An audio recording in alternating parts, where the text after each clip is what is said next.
নমস্কার, ভাষা ও সাহিত্য জিজ্ঞাসা ইউটিউব চ্যানেলে আপনাদের সবাইকে স্বাগত।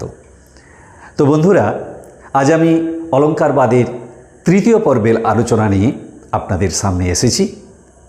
এখানে আমি তিনটি বিষয় আলোচনা করব। বাক্য অলঙ্কৃত কিন্তু কাব্য নয়, আবার নিরলঙ্কার বাক্য, অলঙ্কার নেই বাক্যে কিন্তু সেটি উৎকৃষ্ট কাব্য হয়েছে, আর সৌন্দর্যম অলঙ্কারঃ, বামনাচার্য যে কথা বলছেন। তাহলে প্রথম বিষয়টিতে আসা যাক। উদাহরণটি লক্ষ্য করুন। এখানে শব্দালঙ্কার এবং অর্থালঙ্কার দুই আছে। তরঙ্গ নিকরণ্যিত তরুণীগণ সংকুলা সরিদ বহতি কল্লোলবুহ ব্যাহত তিরভু।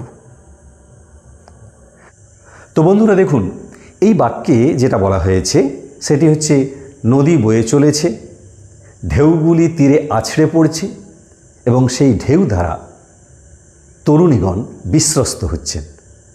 এবং আরও বলা হচ্ছে যে দেখুন, ত, ন, ল, ব এই সমস্ত ধ্বনি সমবায়ে শব্দালঙ্কার অনুপ্রাস সৃষ্টি হচ্ছে।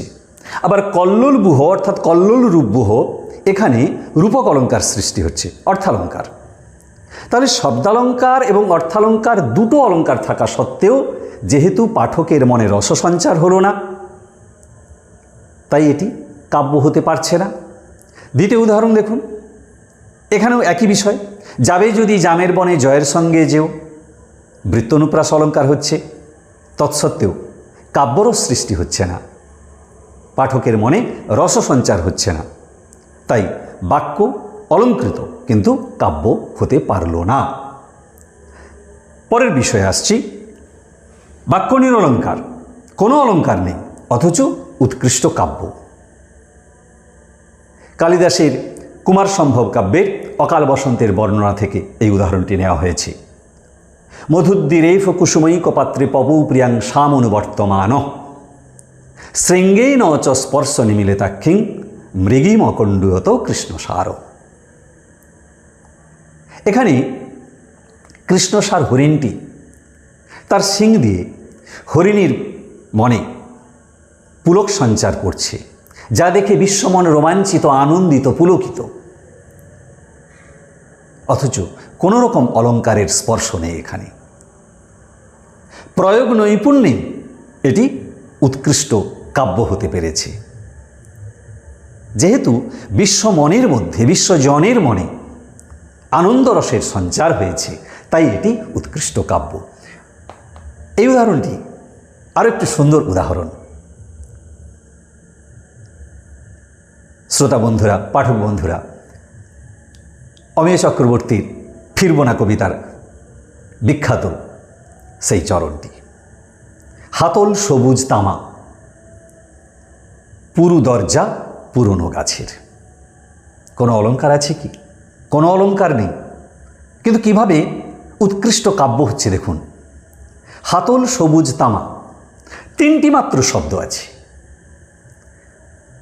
এর অর্থ হচ্ছে দীর্ঘদিন বন্ধ দরজায় কোনো হাতের স্পর্শ পড়েনি, তাই দরজার তামার হাতলটি সবুজ হয়ে গেছে। এত বিপুল ব্যঞ্জনা তার। আর এখানে পুরু দরজা পুরনো গাছের, বনে দিয়ে আনার প্রতীক, আভিজাত্যের প্রতীক।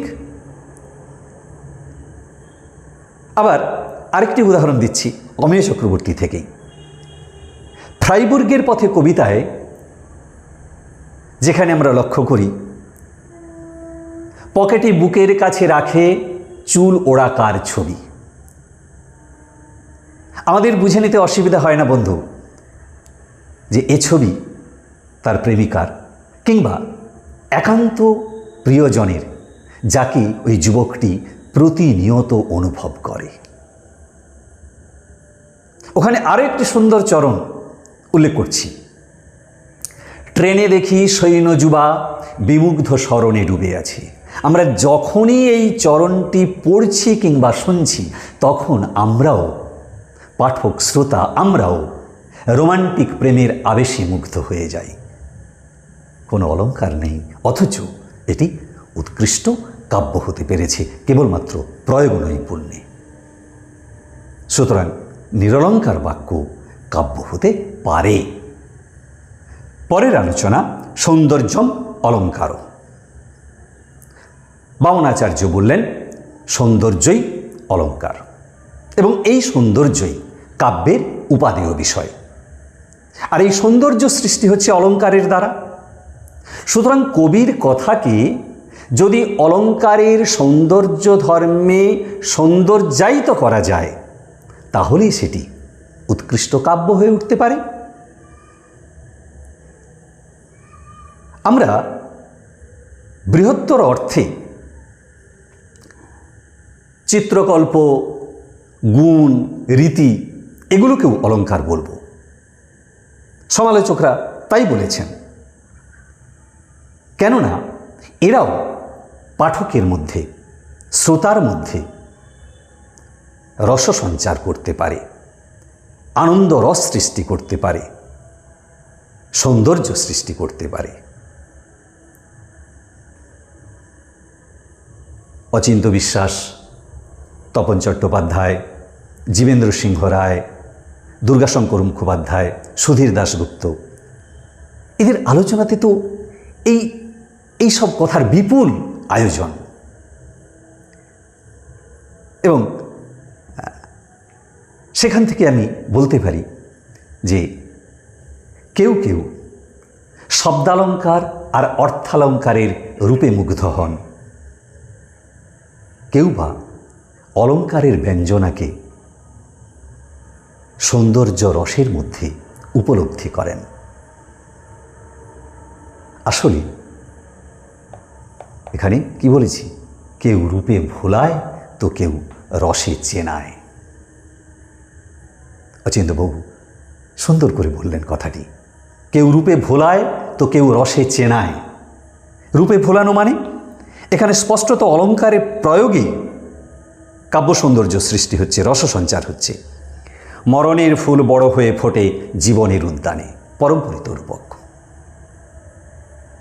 রূপে আমরা মুগ্ধ হয়েছি, আর এখানে রসে কবিতার চরণ নিজেকে চিনিয়ে দেয়, সেও নিরলঙ্কার কিন্তু উৎকৃষ্ট কাব্য। বনলতা সেন কবিতার বিখ্যাত সেই চরণ, বলেছে সে এতদিন কোথায় ছিলেন। কবির প্রেমিকা বনলতা জীবনযুদ্ধে ক্লান্ত বিধ্বস্ত হাল ভাঙা নাবিকের সামনে সবুজ দ্বীপের হাতছানির মতো মনে হয়। পরম নির্ভরতায় তার নায়িকা উচ্চারণ করে ছোট্ট একটি কথা, এতদিন কোথায় ছিলেন। এই প্রেমিকার কথাটি প্রতীক্ষায় আতুর, আবেগ রক্তিম হয়ে উঠেছে। তাই এখানে কোনো রকম অলঙ্কার নেই, নিরলঙ্কার বাক্য দেখুন কিভাবে উৎকৃষ্ট কাব্য হতে পেরেছে। পরের উদাহরণটি দেখুন, আরও চমৎকার একটি উদাহরণ। নিছক একটা কথা মাত্র মনে হবে, কিন্তু শুধু তো কথা নয় এটি। সুরঞ্জনা তোমার হৃদয়ে আজ ঘাস, আকাশলীনা কবিতার সেই বিখ্যাত চরণ। নিরলঙ্কার কিন্তু উৎকৃষ্ট কাব্য, কাব্যগুণে সমৃদ্ধ। এখানেই তো কবির সার্থকতা। অলঙ্কার প্রয়োগে যেমন তা সুন্দর হবে, অলঙ্কার প্রয়োগ না করলেও তার প্রকাশ কৌলিন্যে, প্রকাশ নৈপুণ্যে, প্রকাশ দক্ষতায় তা সুন্দর হয়েছে। তাহলে এখানেও সেই সৌন্দর্য, সেই রস সৃষ্টি হচ্ছে, আবার এখানেও অলঙ্কার প্রয়োগে রস সৃষ্টি হচ্ছে, আর এখানে অলঙ্কার প্রয়োগ হচ্ছে না, অথচ রস সৃষ্টি হচ্ছে, সৌন্দর্য সৃষ্টি হচ্ছে। বামন তো যে কোনো প্রকার সৌন্দর্যকেই অলঙ্কার বললেন। তাহলে আমাদের সিদ্ধান্ত এই যে সৌন্দর্যম অলঙ্কারও।